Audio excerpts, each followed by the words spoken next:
pokračujeme, že jo? Takže máme nádech, nahoru, jdeme doleva, doprava, do strany.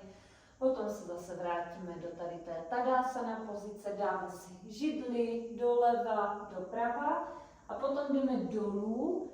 V tomhle momentě, jestli máš problém s tím, že se ti vrací jídlo, tak nemusíš chodit jako takhle, ale prostě jenom jdeš rovnými zády, tak aby si byla v rovné pozici. A jdeme pomalinku dolů do plenku. Můžeš si dát rovnou kobru. A jdeme do pozice hero, hrdiny. Z této pozice, pokud nechceš jít úplně z tohohle, což ti dělá vlastně problém, tak si z této pozice můžeš dát jednu nohu dopředu, koleno je vepředu, druhé koleno je na zemi a dáme si nádech, výdech, ruce k srdci, nádech a vytáčíš se opět na druhou stranu, zase se loket dotýká tvého kolene. Zůstaneme si tady pár nádechů a výdechů a to stejné uděláš na druhou stranu.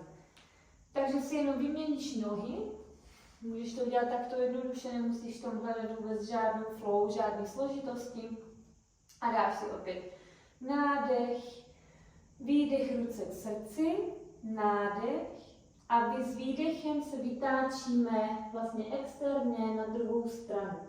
Opět se tady otáčíme žilem. Další super taková otáčecí pozice je, uvidíme, jestli ti to půjde, jestli ne, tak je to úplně v pořádku, vůbec s tím nedělej hlavu, protože tyhle otáčecí pozice už celkem stačí.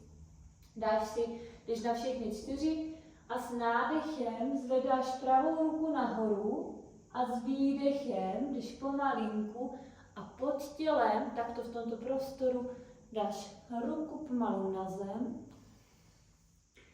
a dáš si levou ruku tak, aby ti to bylo pohodlné a opět vlastně děláš další otáčecí pozici. Jo? To stejné jdeme zpátky s nádechem nahoru, s výdechem dolů, s nádechem jde levá ruka, s výdechem jde vlastně zase na rameno a zase tam můžeš zůstat nějakou chvilku. Další super pozice otáčecí je, že si sedneš do tureckého sedu, zcela jednoduše dáme nádech nahoru a s výdechem se otáčíš se svým trupem na pravou stranu, tvoje levá ruka se dotýká pravého kolene a pravá ruka jde za zády. Opět se snažíme vytočit, zůstáváme 5 dechů, pokud je možné pro tebe, tak se díváš hlavou za tvoje rameno, jo? To znamená, že hlava není takhle, tady nepoletuje, ale koukáme tamhle, aby to vytočení bylo úplné. A potom s nádechem se vracíme a s výdechem to stejné na druhou stranu. Takže pravá se dotýká levého kolene, otáčíme se na druhou stranu. Vždycky je důležité, aby si začala tou pravou stranou, pokračovala levou a vlastně se vracíme zpátky do prostřed. Vyzkoušej, jestli ti tohle bude vyhovovat a já ti nahraju ještě vzkaz.